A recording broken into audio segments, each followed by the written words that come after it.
बंद हो गई थी, तो वहाँ के इंजीनियर्स और वहाँ के एक्सपर्ट्स मिलकर के एक एजुकेशनल हब बनाया। आज सभी लोग कोटा में IIT करने जाते हैं, सब जाते हैं, तो कुछ लोगों के प्रयास से।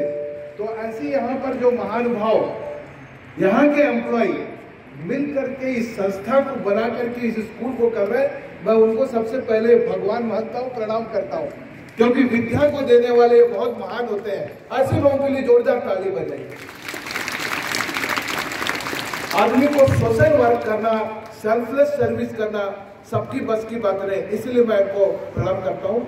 सेकंड, हमारे ग्रुप चेयरमैन जोशी जी, उनके लिए मैं बोलूँगा, हालात के कदमों पे कलंदर नहीं गिरता, टूटे भी ये तारा तो जमीन पर नहीं गिरता, गिरते समुद्र में बड़े शौक से, दरिया किसी दरिया में समुद्र में गिरता। ऐसे विशाल हृदय, हम लोग सबको परिचय कराते हैं, बहुत तारीफ करते हैं, खुद चुपचाप बैठ जाते हैं। ऐसे महान व्यक्ति के लिए भी जोरदार ताली बजाइए, क्योंकि इनके कारण ये भारत यात्रा संभव हो सका। उनके एक विचार, बिकॉज एक विचार अच्छा आना चाहिए। Thoughts becomes words, words becomes action, actions becomes hobbies, hobbies is ultimately character of a person.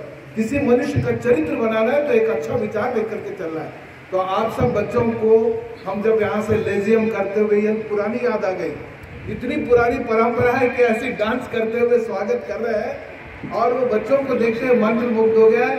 उन सब बच्चों को भी मैं हृदय से धन्यवाद देता हूँ जो इतना मेहनत करके इतना शानदार प्रोग्राम बनाए। यहाँ के ऑर्गेनाइजर, यहाँ के प्रिंसिपल, वेल डिसिप्लिन, संस्कार, क्योंकि हम लोग भी मैथमेटिक्स पढ़ाते हैं। What is the difference between maths and mathematics? When ethics is added to maths, that is mathematics. Ethics क्या है? ऐड योर हैप्पीनेस, आप अपनी खुशियों को जोड़िए। सब्सट्रैक्ट योर सॉरोज, आप अपने दुखों को दूर करिए। मल्टीप्लाई योर फ्रेंड्स, अपने दोस्तों को बढ़ाइए। डिवाइड योर एनिमीज, अपने दुश्मन और दुश्मनी को बांट दीजिए। यही है एथिक्स। जब when ethics is added to maths, that is mathematics. तो हम लोग मैथमेटिक्स पढ़ाते हैं। तो ये हमारे जो महानुभाव बैठे हैं यहाँ पर, फोटो किसी ने भी देखा कि हम लोग पूजा कर रहे हैं, भगवान क्यों मान रहे हैं? क्योंकि उनको गुणों को हम पूजा कर रहे हैं। व्यक्ति का गुण बहुत इंपॉर्टेंट है। कोई बच्चा या छोटे बच्चे भी कोई थोड़ा सा ये करते हैं, कभी भी उनके अवगुणों को मत देखिए।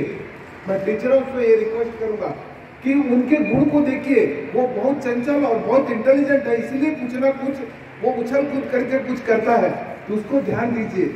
40 बच्चों में पहले वाले प्रथम के रोल को तो भगवान की दया से खुद ही पढ़ते हैं। जो पीछे बेंच में बैठते हैं उनकी डिफिकल्टी को समझने की कोशिश करिए। हो सकता है उनको कम सुनाई दे रहा हो, कम दिखाई दे रहा हो, इन्फिनिटी कॉम्प्लेक्स कारण पीछे बैठते हैं, वैसे लोगों को सामने लाइए। मैं आप सब टीचरों को मैं इसलिए कह रहा हूँ, आफ्टर बिकमिंग इंजीनियर, मैं पूरा गवर्नमेंट सर्विस के बाद में then last 20 years I am trying my best to become a teacher. मैं पूरा एडमिनिस्ट्रेशन चलाया हुआ है, जनरल मैनेजर स्टील प्लांट का। एज ए इंजीनियर मैं एडमिनिस्ट्रेटर रहा, लेकिन एक टीचर बनना बहुत कठिन काम है। 20 साल से मैं कोशिश कर रहा हूं, मैं टीचर नहीं बन पा रहा हूं। तो ऐसे शिक्षकों को मैं प्रणाम करूंगा, धन्यवाद दूंगा। जो शिक्षक है वो सबसे पहले इंपॉर्टेंट है, अपने माँ बाप को और टीचर को कभी भी कीजिए। हमारे रामानुजन जी का एक चरित्र है, मैथमेटिक्स में इतने इंटरेस्टेड थे, उनको कहीं भी कोई छोटा सा कागज मिल जाता तो एक फार्मूला बना देते थे। उन्होंने इतना बड़ा चीज है कि इंग्लैंड के जो साइंटिस्ट है उन लोग घबरा गए। एक ऑर्डिनरी आदमी, रेलवे का छोटा सा एम्प्लॉय जो कुछ भी पढ़ा लिखा नहीं है, वो फॉर्मूला दिया। तो आज भी दुनिया में अनसॉल्व प्रॉब्लम के नाम पे रामानुजन जी का है, जो दुनिया में किसी ने सॉल्व नहीं कर सके। ऐसे महान व्यक्ति हमारे भारत में पैदा हुए, उनके हम सब संतान हैं। तो गणित कैसे सरल नहीं होगा? गणित तो सरल होगा। जब वो बीमार थे तो बैठे हुए थे, तो इतने में हार्डी साहब वहां से आए उनको ढूंढने के लिए। तो मद्रास की गलियों में खोजते खोजते गए, वो बीमार बन के खटिया में बैठे हुए थे। बोला, आर यू रामानुजन, जो इतना बड़े फॉर्मूला लियो? बोला, वो हंसते हुए बोले, मैं ही रामानुजन हूँ। तो बोले कि ठीक है, मैं गाड़ी एक रखा हूँ, मेरा गाड़ी का नंबर है, बड़ा डिफिकल्ट है, बहुत बोरिंग है, उसको याद नहीं कर पाता हूँ, तो आप मेरे को बताएं कोई फॉर्मूला। तो उन्होंने बोला, व्हाट इज द नंबर? तो इसलिए बच्चे याद रखो, कभी भी आप पीएससी करोगे, यूपीएससी करोगे, चाहे आईएएस आईपीएस, मैं ट्रेनिंग देता हूँ, तो उनको भी जब पूछते तो एक क्वेश्चन आता है हमेशा दिमाग में, what is the Ramanujan number? कौन बच्चा बताएगा रामानुजन नंबर? देखिए यही चीज है, आर्यभट्ट शून्य का आविष्कार किया। एक फोटो लगाइए, वो हमारा आइडल है। रामानुजाचार्य सूर्य से लेकर पृथ्वी तक का डिस्टेंस को एग्जैक्टली नापे। आज भी 2000 super computer they were not able to calculate. उसको कैलकुलेशन को हमारे भास्कराचार्य ने किया, उनका फोटो लगाइए। ये महान जिनके लिए हम लोग पूरा भारत यात्रा कर रहे हैं, तो ऐसे महान जब बैठा है तो उन्होंने बोला व्हाट द फॉर्मूला, वो नंबर बताया 1729। नोट कर लो सभी लोग, 1729। रामानुजन नंबर क्या है? 1729। उनका कोई कैसे याद करोगे, कैसे याद करोगे? तो याद करने का उन्होंने तुरंत अपना 104 डिग्री टेम्परेचर में भी उनके मुंह से 100 फॉर्मूला से निकल गए। उन्होंने कहा 9 into 10 cube, 9 into 9 into 9 और प्लस 10 into 10 into 10। तुरंत बोला 12 क्यूब प्लस 1 क्यूब, 1728 प्लस 1, 1729। इतना जल्दी 100 फॉर्मूला उनके मुंह से निकल गए। ऐसे व्यक्तित्व को हम पूजा कर रहे हैं, तो बच्चों को मालूम भी होना चाहिए हमने जो फोटो लगाया है ये किसका है।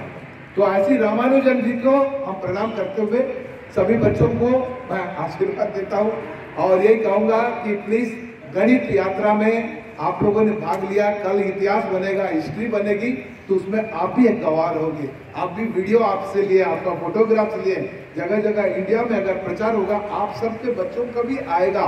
तो you are also a part of a Bharat Yatra, Ganit यात्रा। तो गणित यात्रा के लिए, और गणित बहुत सरल है। नेक्स्ट टाइम जब भी हम लोग आएंगे, पाटिल जी वगैरह जितने अच्छे हमारे ऑर्गेनाइजर है कि यंग ग्रुप है पूरे रोटरी क्लब के, इन लोग इतना उत्साह से काम किए।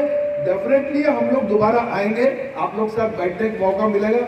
इसलिए भी इन लोग आशा रहते कि मैं एक बार माइक पकड़ता हूँ तो 4-5 घंटा नहीं हिलता हूँ, लेकिन उन्होंने कहा 5 मिनट से अधिक नहीं, तो मेरा रिस्ट्रिक्शन है। लास्ट में कहूंगा, फूल बनकर, मेरे साथ बोलो, फूल बनकर मुस्कुराना जिंदगी है। मुस्कुरा तो लो, थोड़ा सा दांत निकालो, जिसका दांत नहीं है बंद करो, जिसका दांत है खुला खोलो, थोड़ा सा ये नीचे भी गिरा तो कोई फर्क नहीं पड़ेगा।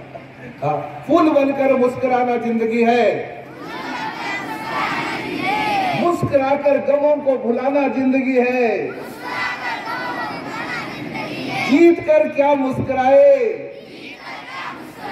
हार कर भी मुस्कुराना जिंदगी है। तो जीतो चाहे हारो, हमेशा हंसते रहना। जीतने वाला तुम्हारे सामने आएगा तो कभी रोना मत, क्योंकि वो इंतजार करता है कि सामने वाला रोए, तो तुम क्या करोगे? हंसते हुए जाओगे, कांग्रेचुलेशन। वो घबरा जाएगा। इस बार तो तुम जीत लिए, नेक्स्ट मेरी बारी है। Thank you very much.